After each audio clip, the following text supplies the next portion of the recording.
예수님께서 드디어 예루살렘에 입성하셨습니다. 이제 예수님께서는 예루살렘에 입성하신 후에 유월절 어린 양이 되셔서 십자가에 달려 죽으시게 됩니다. 예수님은 기회가 있을 때마다 제자들에게 이 사실을 가르쳤습니다. 인자가 많은 고난을 받고 장로들과 대제사장들과 서기관들에게 버림받아 죽임을 당하고 제3일에 살아나야 하리라. 이렇게 기회가 있을 때마다 제자들에게 가르쳤습니다. 이제 유월절이 가까워 오고 있습니다. 예수님은 유월절 만찬을 통해서 제자들에게 예수님의 희생의 참 의미를 가르치셨습니다. 그리고 성만찬을 제정하셨습니다. 이를 통해 그들을 예수님의 피로 말미암는 새 언약의 백성들로 살게 하셨습니다. 이 시간 예수님이 행하시는 성만찬에 참여하여서 예수님의 살과 피를 먹고 마심으로 저희 모두가 새 언약 백성들로 살아갈 수 있기를 기도합니다. 자, 1절을 보십시오. 때는 유월절이라는 무교절이 다가오는 시기였습니다. 유월절은 애굽에서 노예 생활하던 이스라엘 백성들이 출애굽한 날을 기념한 날입니다. 그래서 이스라엘 그 명절 중에서 가장 뜻깊은 그리고 가장 중요한 명절이었습니다. 애굽 왕 바로는 9가지 재앙에도 불구하고 어찌하든지 이스라엘을 보내지 않고자 했습니다. 결국 10번째 재앙인 사람과 가축의 모든 초태생을 죽이는 심판을 받고서야 드디어 이스라엘을 보내게 됩니다. 이때 이스라엘 백성들은 어린 양을 잡아 그 피를 문 인방과 설주에 바르고 또 죽음의 천사가 그것을 보고 이제 넘어감으로 재앙을 피할 수가 있었습니다. 결국 어린 양의 피로 말미암아 그들은 그 지긋지긋한 애굽의 노예 생활에서 벗어나 하나님의 백성들로 살아갈 수 있었습니다. 출애굽 이후 이스라엘은 이를 기념하기 위해 유대력으로 정월 13일, 니산월 14일이죠. 그때부터 7일 동안 무교절로서 이제 절기를 지켰습니다. 14일이 유월절이고 15일부터 무교절을 지냈습니다. 이 기간에는 애굽의 고난을 기억하기 위해서 쓴나물과 누룩이 없는 딱딱한 무교병을 먹었습니다. 6월절 기간 동안 집안의 모든 누룩을 없애고 무교병을 먹었기 때문에 이 명절을 무교절이라고도 불렀습니다. 6월절은 이스라엘의 가장 큰 명절이요. 이제 12살 이상이 되면 모든 남자들은 예루살렘에 모여서 성전에서 예배를 드려야 했습니다. 그러니까 이 시기가 예루살렘에 있어서는 가장 많은 사람들이 몰려있는 시기였습니다. 이처럼 큰 명절을 앞두고 대제사장들과 서기관들은 무엇을 하고 있었습니까? 자, 2절을 보십시오. 그들은 마땅히 하나님의 은혜를 사모하여 예루살렘에 모인 백성들에게 전할 유월절 메시지를 준비해야 했습니다. 그러나 그들은 유월절 어린 양 되실 예수님을 무슨 방도로 죽일까 고민하고 있었습니다. 그들 마음에는 하나님의 은혜와 사랑이 없었습니다. 그들의 내면에는 시기심, 미움, 악독이 가득했습니다. 그들은 하나님의 종들이 아니라 마귀의 자식들이었습니다. 그들이 예수님을 죽이고자 했지만 선뜻 실행에 옮기지 못하는 이유는 수많은 백성들이 예수님을 따르고 있었기 때문입니다. 그래서 괜히 잘못 건드렸다가는 전국에서 모인 백성들이 활을 내서 이렇게 돌로 던져 자신을 해할 수도 있었기 때문에 두려워서 그럴 수가 없었습니다. 그들의 고민은 더욱더 깊어만 갔습니다. 죽이긴 죽여야 되겠는데 어떻게 해야 될까? 그런데 이렇게 절치부심하던 차에 그들의 고민을 해결해 줄 구원투수가 등장합니다. 그 사람은 다름 아닌 예수님의 일선 제자인 가룟 유다였습니다. 가룟 유다는 12제자 중에서도 돈꾀를 맡아 관리할 정도로 12명 중에서도 핵심 멤버였습니다. 자, 재정을 맡아 관리하는 총무를 아무나 맡깁니까? 그러지 않죠. 멤버 중에서 가장 믿을 만한 사람에게 그 일을 맡깁니다. 이를 통해 볼 때 그는 예수님의 특별한 총애를 받고 있었던 자였음을 알 수 있습니다. 그런데 이처럼 예수님의 관심과 사랑을 받던 자가 어떻게 예수님을 죽이려고 하는 대적의 무리와 함께 할 수 있겠습니까? 어떻게 이런 일을 할 수 있을까? 이해가 가지 않습니다. 그 이유는 바로 사탄이 그에게 들어갔기 때문이었습니다. 자, 3절을 보십시오. 12 중에 하나인 가롯신이라 부르는 유다에게 사탄이 들어가니. 그런데 우리는 여기서 한 가지 의문을 갖게 됩니다. 그것은 왜 사탄이 다른 제자들 다 놔두고 왜 하필이면 가롯 유다에게만 들어갔는가 하는 거죠. 왜 그랬을까요? 그것은 바로 가롯 유다가 사탄이 들어가기 좋은 최적의 조건을 가지고 있었기 때문이었습니다. 요한복음 12장 6절에 보면 가롯 유다는 돈꾀를 맡았는데 거기 넣는 것을 훔쳐가는 도둑이었다고 말하고 있습니다. 그는 예수님을 따르는 제자였지만 예수님보다도 돈을 더 사랑했습니다. 그래서 반복해서 헌금에 손을 댔습니다. 처음에는 몇만 원 싹싹 뺐겠죠. 그래도 표가 안 나니까 10만 원, 100만 원 이렇게 이제 점점 단위가 커졌을 것입니다.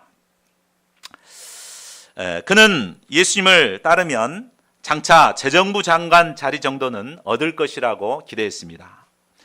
그런데 예수님은 예루살렘에 올라가시면서 자주 고난을 받고 죽임을 당할 것을 말씀하셨습니다.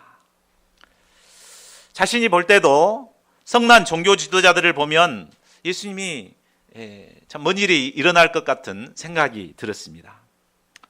이렇게 하다가는 못 줬던 개 지붕 쳐다본다고 이거 자기가 이제 빈손으로 가야 될 이런 상황이 될지도 모릅니다. 그래서 이럴 바에야 차라리 권력의 실세에게 붙어서 내가 이익을 좀 봐야 되겠다 하는 생각을 갖게 되었을 것입니다.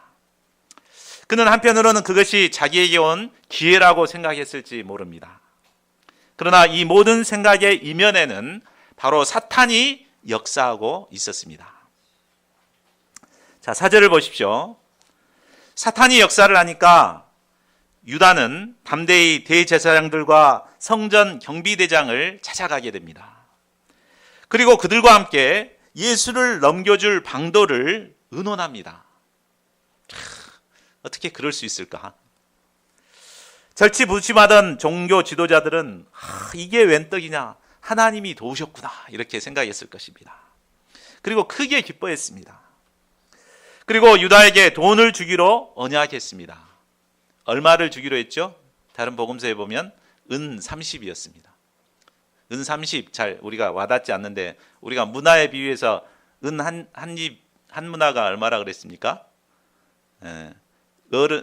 성인 일꾼 100일간의 임금이라 그랬죠. 그러면 10만 원 치더라도 30문화면 얼마예요? 한 3억 정도 되는 돈입니다. 예수님 사람 없을 때 예수님이 어디 있는가를 알려주는 조건으로 3억을 준다. 유혹적이지 않습니까? 그 알려만 주면 그래 삐삐 쳐가지고 이렇게 핸드폰으로 알려만 주면 3억이 탁 들어와요 통장에. 참 유혹이 되겠죠.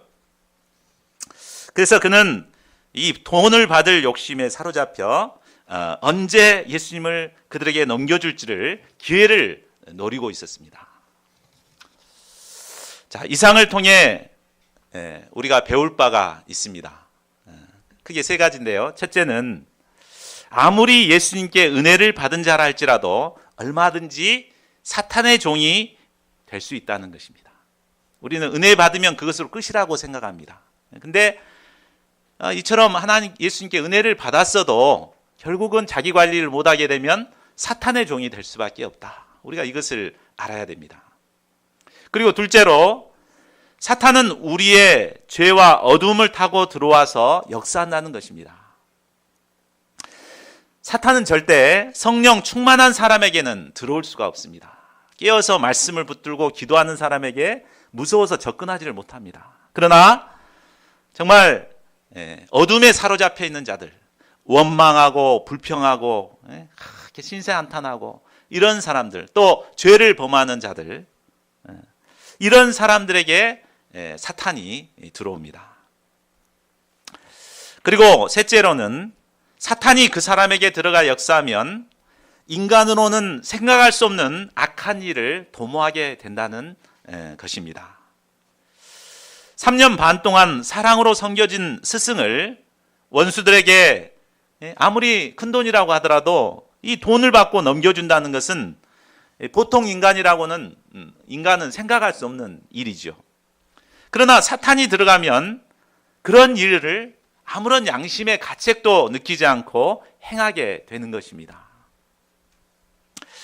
참, 오늘날은 뉴스 보기가 무서운 시대인 것 같습니다. 미성년자들이 초등학생을 유인해서 살해하는 이런 사건들이 일어납니다. 중학생들이 무자비하게 친구들을 폭행하는 일들이 일어납니다.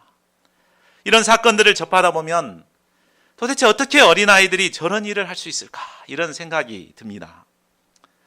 그러나 사탄이 들어가면 얼마든지 그런 일을 하게 됩니다. 요즘 대부분의 학생들은 게임이나 인터넷 폭력물, 음란물에 방치되어 있습니다. 제가 중학교 학생들을 가르치고 있는데 얘네들 보면은 밤새 그 뻘짓거리 하다가 잠자고 있는 애들이 많아요. 수업 시간에 잠자요.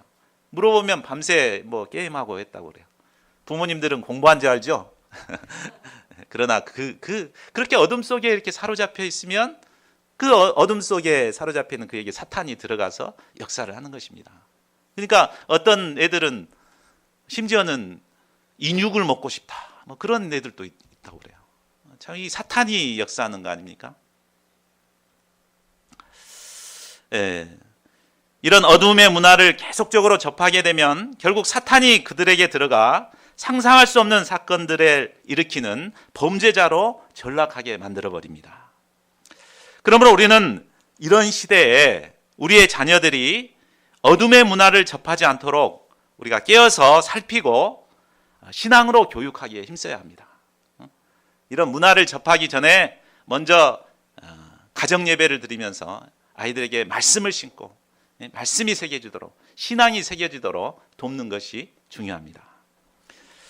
또한 우리 자신들도 어둠에 사로잡히지 않도록 깨어 기도하는 자들이 되어야겠습니다. 자, 7절을 보십시오. 드디어 유월절 양을 잡는 무교절이 이르렀습니다. 이때가 되면 가까운 가족들이 함께 모여 유월절 양을 잡고 무교병을 만들어 유월절 만찬을 하였습니다.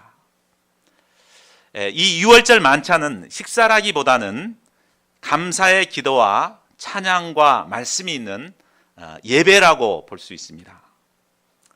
유대인들은 이 유월절 만찬을 통해 하나님의 은혜를 기억하고 감사, 찬양하며 하나님께 영광을 돌렸습니다.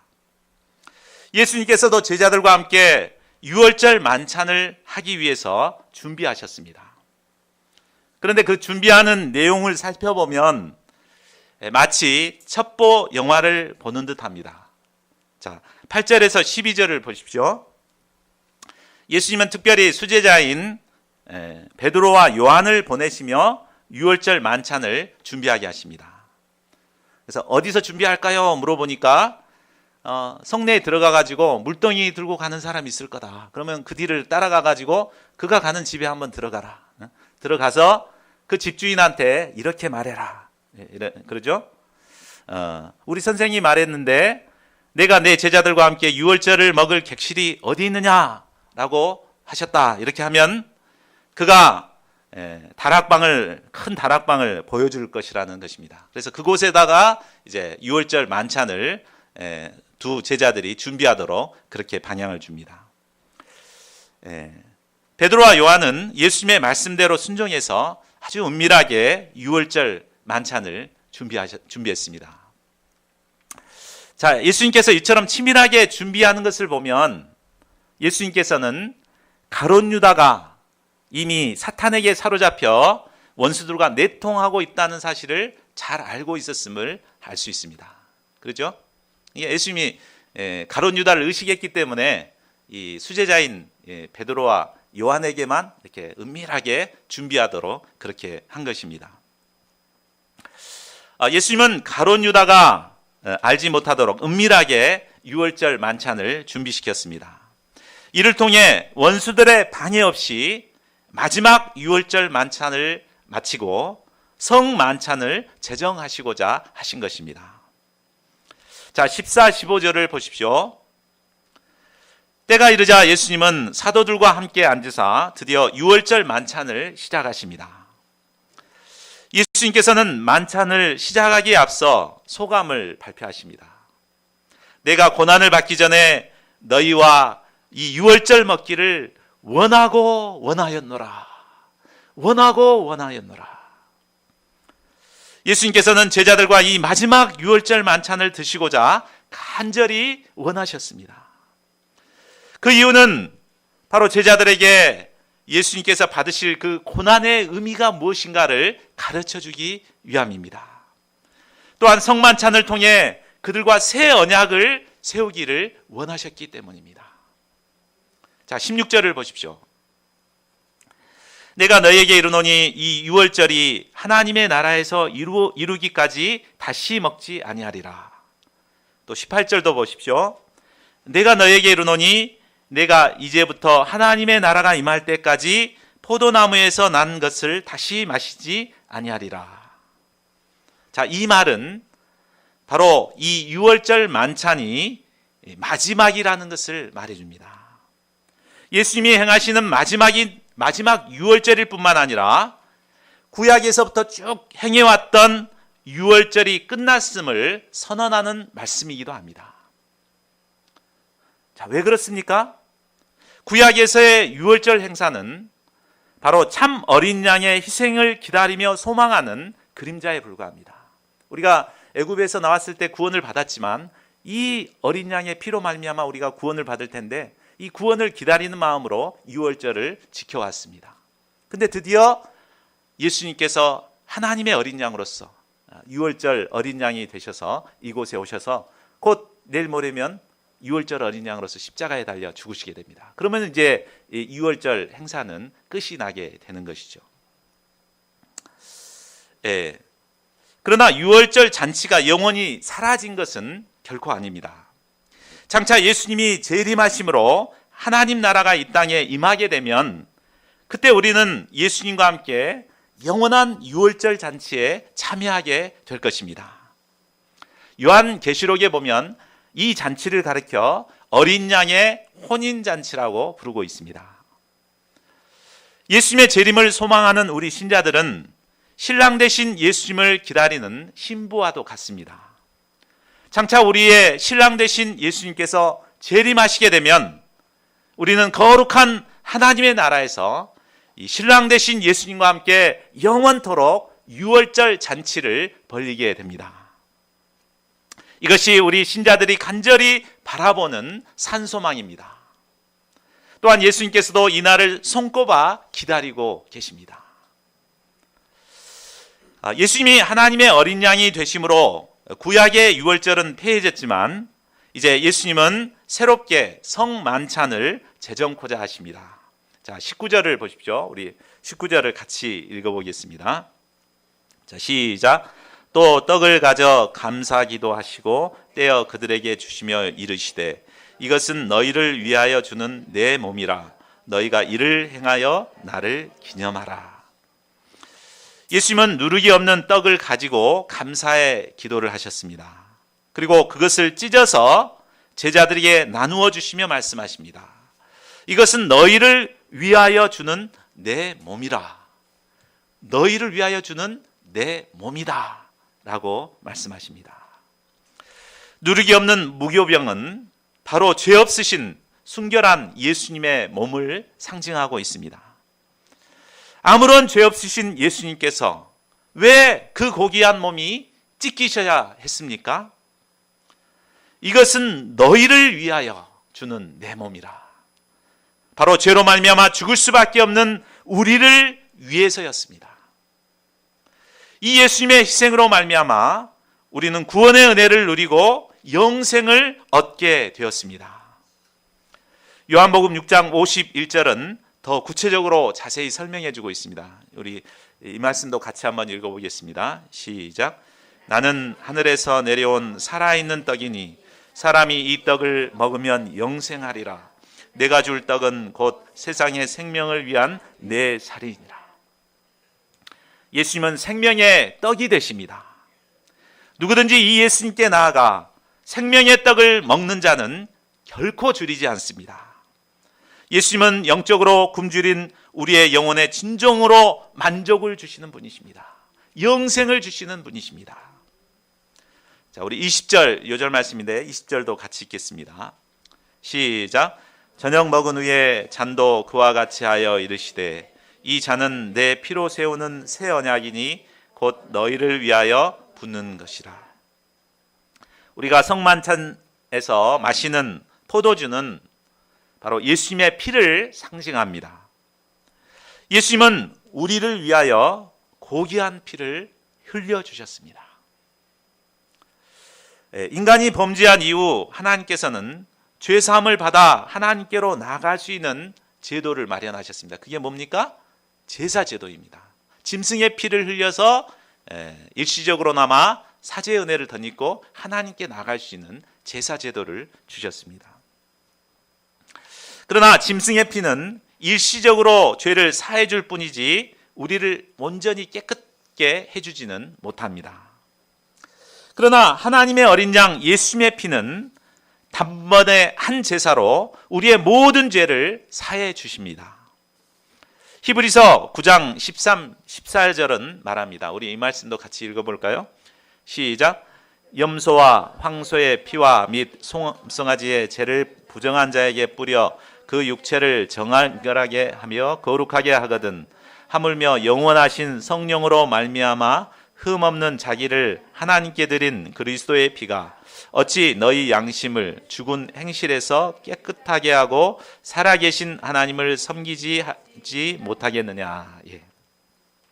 예수님의 피는 어떤 지독한 죄라도 또 아무리 많은 죄라도 사할 수 있는 능력이 있습니다.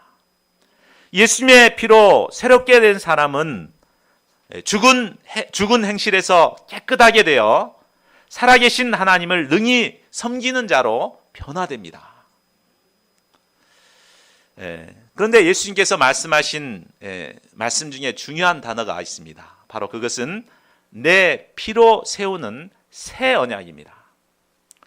새 언약이라는 말씀은 바로 구약에서 이스라엘 백성들과 맺었던 구언약을 배경으로 한 말씀입니다.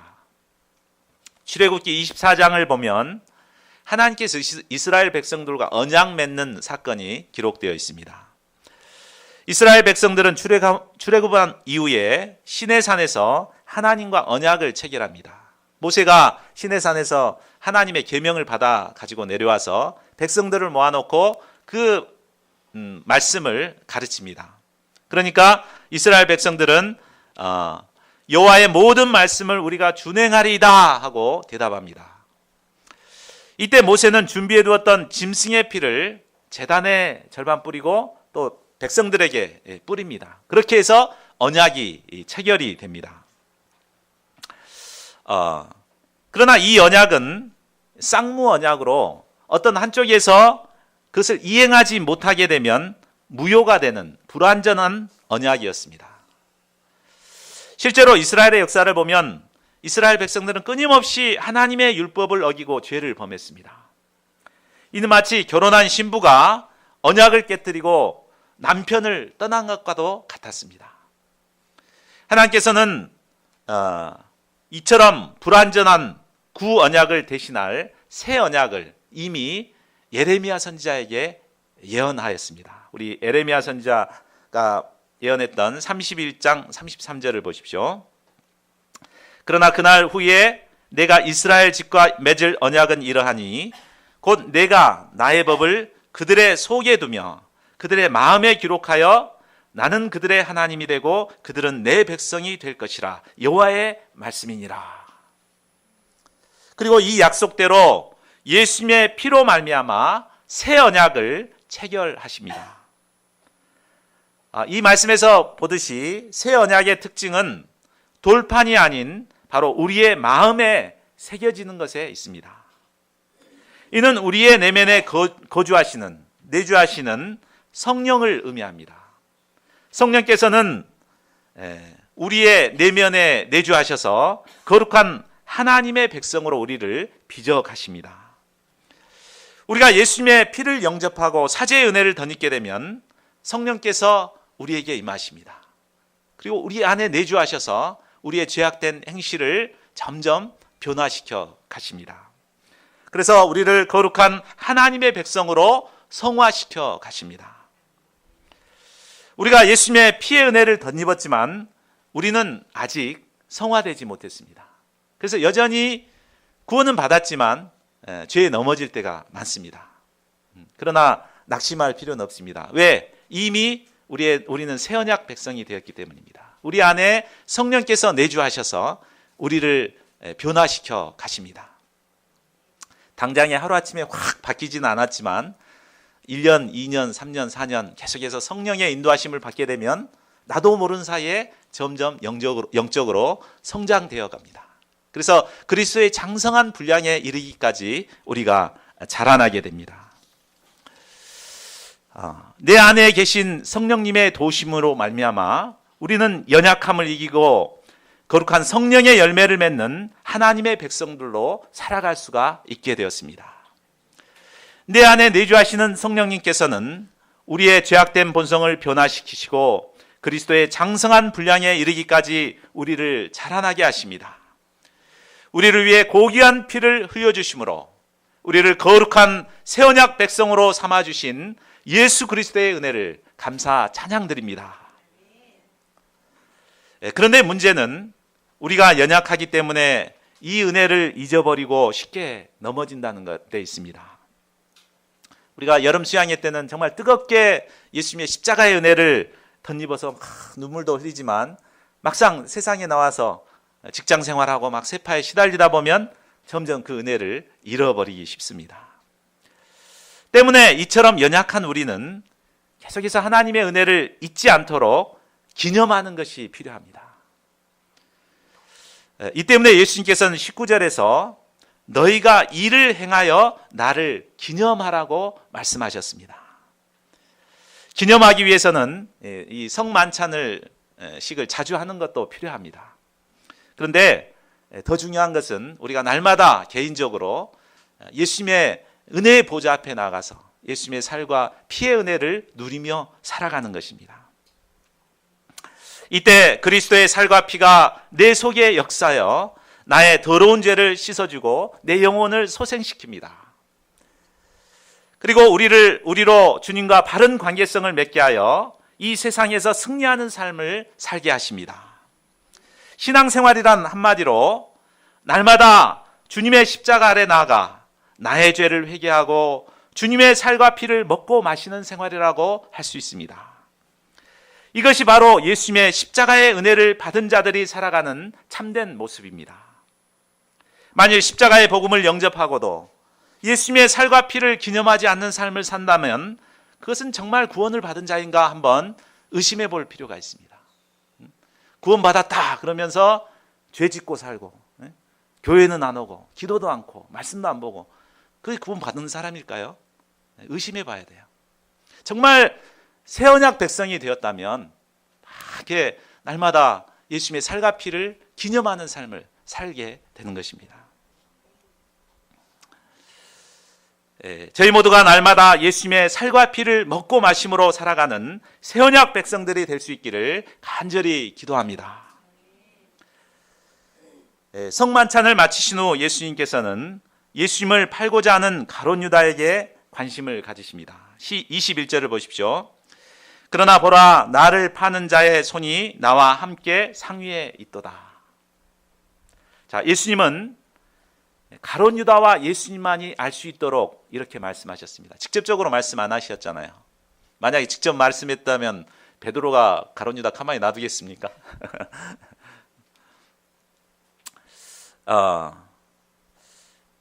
예수님께서는 사랑했던 유다가 자신을 팔 계획을 가지고 있다는 것을 다 아시면서도 가룟 유다와 함께 마지막 만찬을 하셨습니다. 그리고 그에게 이를 알리심으로 마지막으로 회개할 기회를 주셨습니다. 가룟 유다가 이렇게 하건 어떻게 하건 간에 예수님께서는 하나님의 구속의 계획 가운데 작정된 대로 십자가에 죽으시게 됩니다.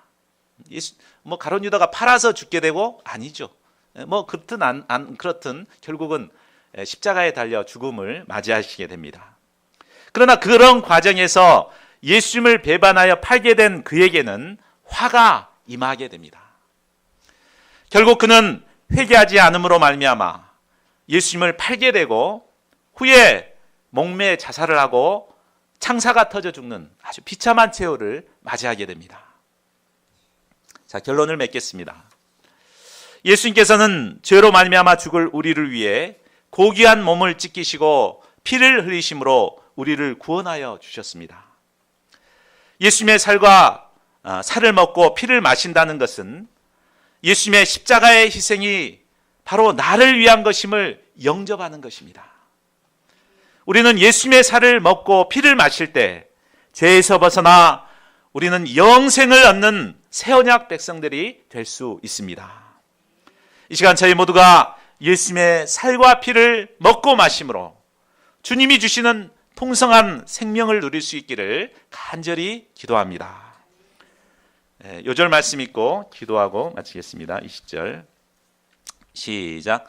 저녁 먹은 후에 잔도 그와 같이 하여 이르시되 이 잔은 내 피로 세우는 새 언약이니 곧 너희를 위하여 붓는 것이라.